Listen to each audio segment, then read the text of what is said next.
Who loved or loves selfies the most?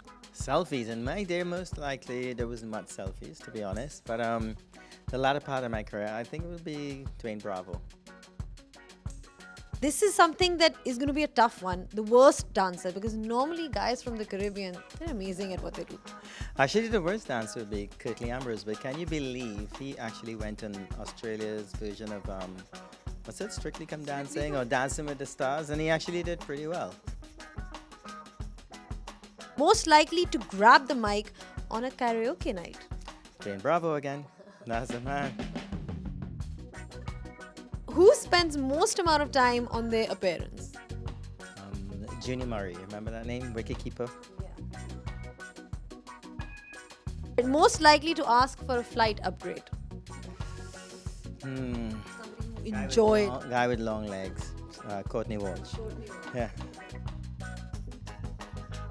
Who's most likely to enjoy a romantic comedy film? You know, who's got a mushy heart? Comedy film.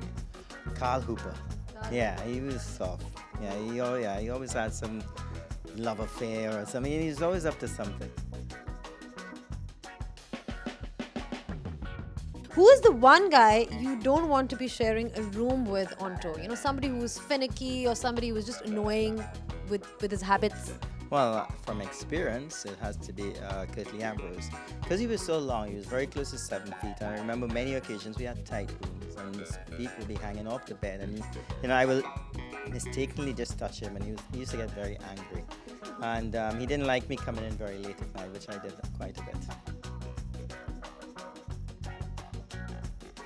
Who's most likely to Google themselves? Somebody who would just search for his own name on Google. Franklin Rose? Loved himself, yeah.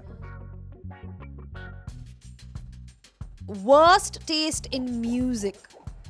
Richard Richardson, my former captain. And he had a band on the team. He had like Winston Benjamin, Kenny Benjamin, himself and Curtly Ambrose, and they were horrible singers. Plus his music choices weren't... What kind of music did they listen to? Well, it's a little bit of reggae, but more like old school reggae. Not even Bob Marley, even before Bob Marley. So and then they made a lot of noise on the floor. If the entire team is on the floor, we used to hear them all the time. Who was the grumpiest in the morning? Somebody who's just not a morning person. I would say Desmond Haynes.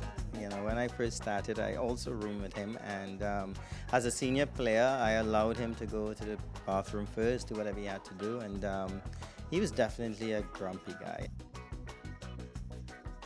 Who's the biggest coffee snob? That's a testing one. I think it'll be a manager, Clive Lloyd. Yeah.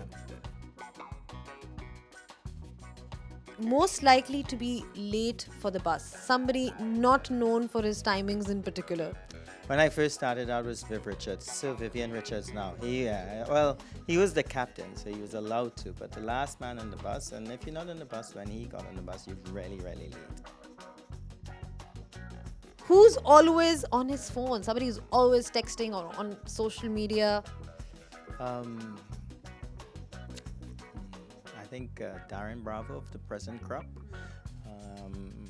I would say I was always on my phone as well. That's one of my weaknesses. I think he got plenty of messages that he had to attend to. Okay, thank you so much for your time, Brian, and I won't keep you long here. You can get back to your work. Thank you so much. Nice chatting.